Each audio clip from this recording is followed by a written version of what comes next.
ಚೆನ್ನಾಗಿರೋ ಸಂಸಾರದಲ್ಲಿ ಹುಳಿ ಹಿಂಡಿರೋ ಜಾಸ್ತಿ ಜನ ಇರ್ತಾರೆ. ಏನಿದೆ ಅರ್ಥ ನೋಡಿ, ಸಂಸಾರ ಚೆನ್ನಾಗಿ ನಡಿಬೇಕಾದ್ರೆ ಇನ್ಯಾರೋ ಮೂರನೇ ವ್ಯಕ್ತಿ ಬರ್ತಾನೆ, ಹೇಗಾದರೂ ಮಾಡಿ ಈ ಮನೆಯಲ್ಲಿ ಬೆಂಕಿ ಹಚ್ಚಿ ಹೋಗಬೇಕು ಅಂತ ಯೋಚನೆ ಮಾಡಿಕೊಂಡೇ ಬಂದಿರ್ತಾನೆ. ಸಪೋಸ್ ಗಂಡನ ಜೊತೆ ಫ್ರೆಂಡ್ಶಿಪ್ ಇದೆ ಅನ್ಕೊಳ್ಳೋಣ, ಯಾರೋ ಮೂರನೇ ವ್ಯಕ್ತಿ, ಯಾರೋ ಅವ್ರ ಫ್ರೆಂಡು, ಅವನು ಬಂದುಬಿಟ್ಟು ಹೇಳ್ತಾನೆ ಏನಂತ, ಇವ್ರ ಹೆಂಡತಿ ಬಗ್ಗೆ ನೆಗೆಟಿವ್ ಮಾತಾಡ್ತಾನೆ. ನೀನು ಹೆಂಡತಿ ಸರಿ ಇಲ್ಲಪ್ಪ, ಫ್ರೀ ಇದ್ದಾಗ ನೀನು ಆಫೀಸಿಗೆ ಹೋದಾಗ ಹೊರಗಡೆಗೆ ಹೋದಾಗ ಬರೀ ಫೋನಲ್ಲಿ ಮಾತಾಡ್ತಾ ಇರ್ತಾಳೆ, ಮೆಸೇಜಲ್ಲಿ ಆನ್ಲೈನಲ್ಲಿ ಇರ್ತಾಳೆ.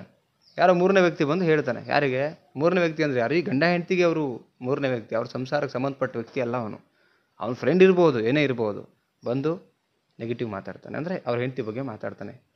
ಆಗ ಅದನ್ನು ಕೇಳಿಸ್ಕೊಳ್ಳಿ, ಫೈನ್, ಗಂಡ ಆದಂಥ ನಿಮ್ಮ ಫ್ರೆಂಡ್ ಎಲ್ಲ ಕೇಳಿಸ್ಕೊಳ್ಳಿ. ಆದರೆ ಅದನ್ನು ಮನಸ್ಸಿಗೆ ತಗೊಬೇಡಿ. ಬಿಕಾಸ್ ಅವ್ರಿಗೆ ಗೊತ್ತಿಲ್ಲ ನಿಮ್ಮ ಹೆಂಡತಿ ಏನು ಅಂತ, ನಿಮಗೆ ಗೊತ್ತು, ಸಂಸಾರ ನಿಮ್ಮ ಜೊತೆ ಮಾಡ್ತಿದ್ದಾರೆ ನಿಮ್ಮ ಹೆಂಡತಿ ಏನು ಅಂತ.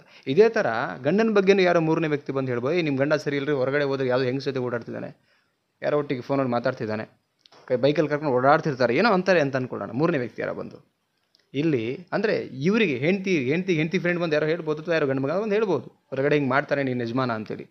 ಆದರೆ ಆ ಮೂರನೇ ವ್ಯಕ್ತಿ ಅವ್ರಿಗೇನು ಗೊತ್ತು ನಿಮ್ಮ ಗಂಡನ ಬಗ್ಗೆ?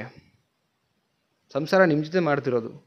ಅದನ್ನು ಮನ್ಸಿಗೆ ತಗೊಂಬೇಡಿ, ಮಾತು ಕೇಳಿ ಅಷ್ಟೇ, ಹ್ಞೂ ಅನ್ನಿ ಅಷ್ಟೇ, ವಾದ ಮಾಡೋಕೆ ಹೋಗಬೇಡಿ.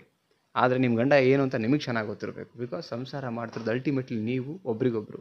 ನಿಮಗೆ ಗೊತ್ತು ನಿಮ್ಮ ಸಂಸಾರದಲ್ಲಿ ನಿಮ್ಮ ಗಂಡ ಏನು, ನಿಮ್ಮ ಹೆಂಡತಿ ಏನು ಅಂತೇಳಿ. ಎಷ್ಟೋ ಜನ ಏನು ಮಾಡ್ತಾರೆ, ಒಂದೇ ಒಂದು ಸಣ್ಣ ನೆಗೆಟಿವ್ ಅವರು ಮಾಡಿರ್ತಾರೆ ಇಲ್ಲೋ ಗೊತ್ತಿಲ್ಲ, ಹೇಳಿದ ತಕ್ಷಣ ಸಂಗೆ ಇರ್ಬೋದು, ಇವ್ನು ಹಂಗೆ ಮೊದಲು ಕೇಳೋಣ, ಅದನ್ನು ಕ್ರಾಸ್ ವೆರಿಫಿಕೇಷನ್ ಮಾಡಿರಿ, ಸಂಬಂಧ ಏನಕ್ಕೆ ಹಾಳು ಮಾಡ್ಕೋತೀರಾ? ಮೂರನೇ ವ್ಯಕ್ತಿ ನಿಮ್ಮ ಸಂಬಂಧ ಹಾಳು ಮಾಡ್ಬೇಕಂತಲೇ ಹುಟ್ಟಿರ್ತಾರೆ. ಇವ್ರು ಚೆನ್ನಾಗಿದ್ದಾರೆ, ಗಂಡ ಹೆಂಡತಿ ಚೆನ್ನಾಗಿರಬಾರ್ದು ಅಂತೇಳಿ ಪಕ್ಕದ ಮನೆಯವರು ಇನ್ಯಾರೋ ಹೊಟ್ಟೆ ಕಿಚ್ಚು ನಮ್ಮ ಜೊತೆಗೆ ಚೆನ್ನಾಗಿದ್ದಂಥ ಫ್ರೆಂಡ್ ಸರ್ಕಲ್ಲು ಅಥವಾ ಸಂಬಂಧಿಕರೇ ಹಿಂಗೆ ಮಾಡೋದು, ಬೇರೆಯವ್ರಿಗೆ ಹೊಟ್ಟೆ ಕಿಚ್ಚು ಬರೋಕ್ಕೆ ಸಾಧ್ಯ ಇಲ್ಲ. ಆ ಮೂರನೇ ವ್ಯಕ್ತಿ ಬಂದು ನಿಮಗೆ ಹೇಳಿದಾಗ ಯಾಕೆ ಹೇಳ್ತಾನೆ ಫಸ್ಟ್ ಅದನ್ನು ತಿಳ್ಕೊಳ್ಳಿ. ನಿಮ್ಮ ಗಂಡ ಏನಂತ ನಿಮ್ಗೆ ಅರ್ಥ ಮಾಡ್ಕೊಂಡಿರ್ಬೇಕು. ಸಪೋಸ್ ಆ ಥರ ನಿಮಗೆ ಡೌಟ್ ಬಂದು ಅವ್ರನ್ನ ಕನ್ಫರ್ಮ್ ಮಾಡ್ಕೊಳ್ಳಿ. ಅವ್ನು ಹೇಳ್ದಂತ ಇಲ್ಲಿ ರೆಗಾಡೋಕ್ಕೆ ಶುರು ಮಾಡಿದ್ರೆ ಚೆನ್ನಾಗಿರೋ ಸಂಸಾರ ಒಡೆದು ಹಾಳಾಗೋಗುತ್ತೆ.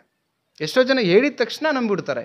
ಹೆಂಗೆ ಅಂದರೆ ಗಂಡನ ಮೇಲೆ ಇರ್ತೀವಿ ನಂಬಿಕೆಗಿಂತ ಹೆಂಡತಿ ಮೇಲೆ ಇರೋ ನಂಬಿಕೆಗಿಂತ ಮೂರನೇ ವ್ಯಕ್ತಿ ಮೇಲೆ ಜಾಸ್ತಿ ನಂಬಿಕೆ ಇದೆ ಅನ್ನಂಗೆ ಆಯ್ತು. ನೋಡಿ, ಅನುಮಾನ ಅನ್ನೋದು ಬಂದರೆ, ಸಪೋಸ್ ಅವ್ರು ಯಾರೋ ಹೇಳ್ತೀರಂದಮೇಲೆ ನೀವು ಫಸ್ಟ್ ಇವನು ಯಾಕೆ ಹೇಳ್ತಿದ್ದಾನೆ, ಇಷ್ಟು ದಿನ ಹೇಳ್ದಿರೋದು ಯಾಕೆ ಹೇಳ್ತಾ ಇದ್ದಾನೆ, ಇದನ್ನು ಥಿಂಕ್ ಮಾಡಿ. ಆ್ಯಂಡ್ ನಿಮ್ಮ ಜೊತೆ ನಿಮ್ಮ ಗಂಡ ಅಥವಾ ನಿಮ್ಮ ಹೆಂಡತಿ ಹೇಗಿದ್ದಾರೆ ಅದನ್ನೂ ಅರ್ಥ ಮಾಡ್ಕೊಳ್ಳಿ. ಚೆನ್ನಾಗಿದ್ದರೆ ಓಕೆ, ಚೆನ್ನಾಗಿಲ್ಲ ಸ್ವಲ್ಪ ನಿಮಗೂ ಡೌಟ್ ಇತ್ತು, ಅವರೇನೋ ಹೇಳ್ತೀರ ಅಂದಾಗ ಅವಾಗ ಸ್ವಲ್ಪ ಕ್ರಾಸ್ ವೆರಿಫಿಕೇಷನ್ ಮಾಡಿ ನೋಡಿ. ಕನ್ಫರ್ಮೇಷನ್ ಮಾಡೋ ತನಕ ಯಾವುದು ಜಡ್ಜ್ಮೆಂಟ್ ತೊಗೊಬೇಡಿ ನೀವು ನೆಗೆಟಿವ್ ಅಂತೇಳಿ, ಪಾಸಿಟಿವ್ ಆಗೇ ಇರಿ. ಸಪೋಸ್ ನೆಗೆಟಿವ್ ಜಡ್ಜ್ಮೆಂಟ್ ತೊಗೊಂಡ್ರೆ ನಿಮ್ಮ ಸಂಸಾರನೇ ಹಾಳಾಗುತ್ತೆ. ಇವತ್ತು ಎಷ್ಟೋ ಸಂಸಾರಗಳು ಹಾಳಾಗ್ತಿರುತ್ತೆ ಮೂರನೇ ವ್ಯಕ್ತಿಯಿಂದ. ಯಾರೋ ಬಂದು ಕಿವಿಲಿ ಏನೋ ಒಂದು ನೆಗೆಟಿವ್ ಬೀಜ ಬಿತ್ತು ಹೋಗ್ತಾರೆ, ನೆಗೆಟಿವ್ ಏನೋ ಹೇಳಿ ಹೋಗ್ತಾರೆ.